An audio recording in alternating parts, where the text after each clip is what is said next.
Hello and welcome dear friends once again on my YouTube channel. आज के इस दौर में जहाँ पर आप टेलीविज़न उठाकर देखें, अखबार उठाकर देखें, जहाँ भी देखेंगे हर तरफ निगेटिविटी फैली हुई है। ऐसा नहीं लगता है कि कोई इंसान के कभी काम आएगा। आप इसका नज़ारा रोड पर भी देख सकते, कहीं भी देख सकते हैं। इंसान को ऐसा लगता ही नहीं कि इंसान से कोई मतलब नहीं है, लेकिन कुछ एग्ज़ाम्पल और कुछ कहानियाँ, कुछ स्टोरीज़ में से ऐसी निकलती हैं जो दिलों को बिल्कुल अंदर तक छू जाती हैं, जो पूरे वजूद को हिला जाती हैं। 10 नवंबर 2020 का वाक़या है, जब बिहार में काउंटिंग हो रही थी और उसके साथ साथ बाई इलेक्शन हुआ था उत्तर प्रदेश, मध्य प्रदेश में। स्पेसिफिकली हम बात कर रहे हैं मध्य प्रदेश की। मध्य प्रदेश में वहाँ 28 सीटों के लिए जो बाई इलेक्शन था, उसकी भी काउंटिंग 10 नवंबर को ही थी। और जाहिर सी बात है, काउंटिंग के दिन काउंटिंग स्पॉट पर ख़ास ध्यान रखने के लिए कई अफसरान को फिक्स किया जाता है। ग्वालियर के ख़ास काउंटिंग प्लेस पर 2 डीएसपी को तैनात किया गया था। उसमें डीएसपी आप देखिएगा, तोमर साहब थे और एक भदौरिया साहब थे। दोनों की ड्यूटी लगाई गई थी उस जगह पर, काउंटिंग स्पॉट पर, ताकि किसी भी तरह के अनटुवर्ड इंसिडेंट ना हो सके। सुबह से लेकर शाम तक जाहिर सी बात है 28 सीटों का मामला जो है सरकार को पलटने, इधर से उधर होने का था। लोग मुस्तैदी से लगे हुए थे। सुबह से शाम हो गई, शाम को सारा अनाउंसमेंट हो गया, सारा काम हो गया। अब ये दोनों जो है अफसरान, देखिए गौर से आप इस चीज़ को सुनिएगा कि इंसानियत अभी भी ज़िंदा है। अगर इंसानियत ज़िंदा नहीं रहती ना, तो फिर ये दुनिया कब की ख़त्म हो चुकी रहती। इंसान के अंदर इंसानियत बाय नेचर, भले हम उसको दबा दें, लेकिन इंसानियत बाकी अभी भी है। उसी का छोटा सा एग्जाम्पल गौर से आप सुनेंगे तो चीज़ें आपको समझ में आएंगी। वो लोग ड्यूटी ओवर करके दोनों डीएसपी वापस जा रहे थे, और जब वो झांसी रोड पर वो पहुँचे, ग्वालियर में झांसी रोड के आसपास वो पहुँचे, तो लाइट में उन्होंने देखा कि एक फ़कीर जो है वो कूड़े के ढेर में से अनाज चुनकर खा रहा है। और जाहिर सी बात है, ये नवंबर का महीना है, ठंड की आगाज़ हो चुकी है, और उस ठंड की वजह से वो जो ये था फ़कीर था, वो बिल्कुल ऐसा जिसको हम आम ज़बान में स्लैंग इसमें लैंग्वेज में कुकड़ी मारे हुए बेचारा बैठा हुआ था। तो ये डीएसपी वो लोग कितना थके हुए होंगे, आप सोचिए कि इलेक्शन की ड्यूटी की वजह से कितना थका हुआ इंसान होगा। लेकिन इनको सलाम है, इन्होंने देखते कि ही साथ उनके दिल में, इंसान तो by nature peace loving human being है ना, वो उन्होंने दोनों डीएसपी ने, दोनों पुलिस के अफसरान ने गाड़ी को वहाँ पर रोक दिया। रोकने के बाद जो तोमर साहब थे, रत्नेश तोमर साहब थे, वो वहाँ पर पहुँचते हैं। और पहुँचने के बाद देखते हैं उन्होंने, तो काफ़ी जाहिर सी बात, इंसान है वो, उसकी हालत को देख के बेचारे ये हो गए। उन्होंने अपनी जैकेट को वो उतार कर उस फ़कीर को दे दिया कि तुम जैकेट को पहन लो। और उसके बाद वो जैकेट को उन्होंने दे दिया। भदौरिया साहब थे, इनके पास एक वो बेचारा रोड पर, समझिए कि ठंड में नंगे पैर अगर कोई इंसान होगा तो और ठंड लगती है ना। तो भदौरिया साहब के पास एक शूज़ का एक पेयर था, उन्होंने शूज़ लाकर उसको दे दिया। उसने उन दोनों को, जैकेट को और शूज़ को पहन लिया उसने, उस फ़कीर ने, जो कूड़े के ढेर में से अनाज को ढूंढ कर खा रहा था। इन दोनों अफसरान के दिल में कुछ सुकून पहुंचा कि चलिए कुछ तो हम लोगों ने भलाई का काम किया है।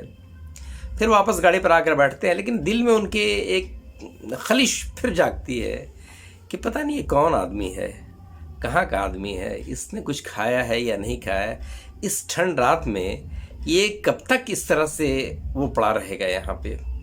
फिर दोबारा वो दोनों जाते हैं कि चलते हैं इन दोनों का, इसका नाम पूछ लेते हैं। इसका नाम पूछते हैं कि कौन है ये। तो जाते हैं दोनों के बाद, जाने के बाद उससे पूछते हैं कि बाबा, जाहिर सी बात है जो हालत थी, बाल बिखरे हुए थे, दाढ़ी बढ़ी हुई थी, तन पर कपड़ा नहीं था, कहते हैं कि बाबा आपका नाम क्या है।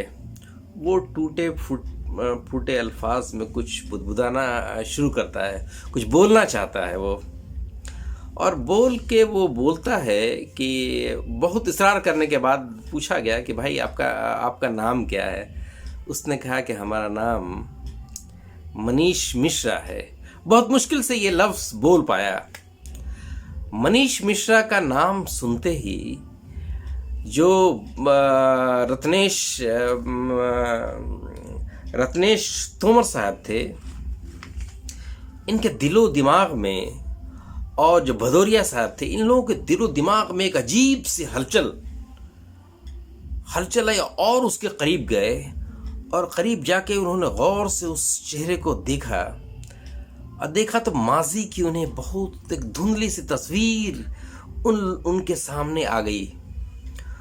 उन्होंने जब और मज़ीद तफ्तीश की कि आपका नाम क्या है, तो उन्होंने कहा कि मनीष मिश्रा। बोला तो उन्होंने जो रत्नेश तोमर साहब थे, उन्होंने कहा कि मनीष मिश्रा, ये तो हमारा।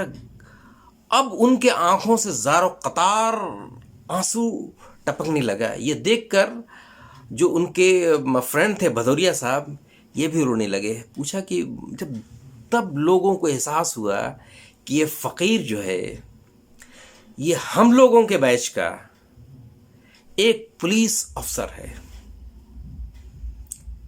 पूरी ज़ारो क़तार वो रोने लगे, और उसकी यह हालत को देखकर, चूँकि काफ़ी गहरे रत्नेश तोमर साहब जो थे, और वो जो फ़कीर था जो रोड किनारे पड़ा हुआ था, जिसका नाम मनीष मिश्रा था, वो काफ़ी करीबी थे। बचपन से दोनों की तालीम एक साथ हुई। 1999 में सब इंस्पेक्टर में इन तीनों का अपॉइंटमेंट हुआ, तो काफ़ी परेशान हो गए वो। अब इस बेचैनी के अलावा उन्होंने बहुत कोशिश किया अपने उस फ़कीर दोस्त को कि गाड़ी पर तुमको ले चलें, कि चलिए आप मेरे घर चलिए, लेकिन वो तैयार नहीं हुए कि नहीं, हम नहीं जाएंगे, हमको यहीं पर आप छोड़ दीजिए, जिस हालत में है आप हमको छोड़ दीजिए। लेकिन फिर भी रत्नेश तोमर से ये बिल्कुल भी गवारा नहीं हुआ कि उस दोस्त को छोड़कर वो चले जाएं।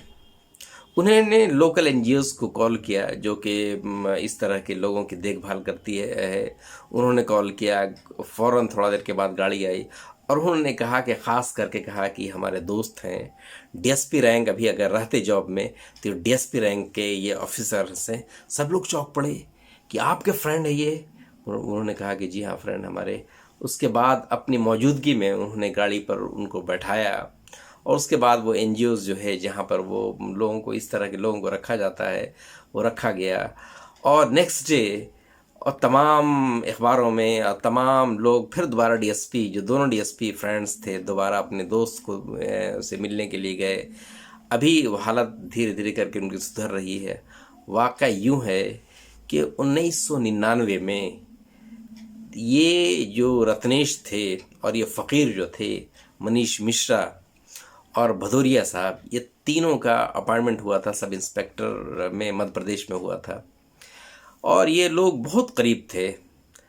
2005 में इनका अपॉइंटमेंट, अगर आप ये है दतिया में, मनीष मिश्रा का अपॉइंटमेंट दतिया थाना में हुआ, और लोग और जितने भी थे फ्रेंड, उन लोगों का ट्रांसफ़र अलग अलग जगह हुआ, लोगों की शादी हो गई, एक दूसरे लोग अपने ज़िंदगी में बीच गए। लेकिन मनीष मिश्रा की हालत जो है, उसके बाद से थोड़ा दिमागी तवाज़ुन जो है, मेंटल जो ये होने लगा, वो इनका गड़बड़ाने लगा। याददाश्त इनकी बहुत ही हो गई। 2005 के बाद 2006 में 2006 के आसपास इनकी वाइफ ने डाइवर्स ले लिया कि हम इस पागल आदमी के साथ नहीं रहेंगे। अभी वो जुडिशरी डिपार्टमेंट में कहीं पोस्टेड हैं। घर वाले ने भी बहुत इलाज करवाया, लेकिन अचानक 2005 के आसपास ये घर से गायब हो जाते हैं। उसके बाद से लेकर आज तक इनका कोई अता पता नहीं था। लोग पता लगाते लगाते थक गए, लेकिन पता नहीं चला कि ये कहाँ है। और आपको ये बता दें कि मनीष मिश्रा साहब जो हैं, इनकी पूरी फैमिली में इनके फादर, इनके अंकल जो हैं एसपी और एसएसपी हैं, इवन इनकी बहन जो है इंडियन एम्बेसी में पोस्टेड है। इनके पूरे फैमिली में एडमिनिस्ट्रेटिव फील्ड में लोग भरे पड़े हैं। लेकिन वाह रे दुनिया, हम ये कहना चाहते हैं, यहाँ पर एक पूरा कंक्लूजन निकल कर ही आता है कि आप अगर किसी के दुख दर्द में काम आ जाते हैं, ये दोनों अफसरान, दोनों डीएसपी कितना थके हुए थे, थकने के बावजूद अगर वो छोड़ देते तो दुनिया मनीष मिश्रा को के हकीकत के बारे में जानती भी नहीं, गुमनाम ज़िंदगी वो गुजार के चले जाते।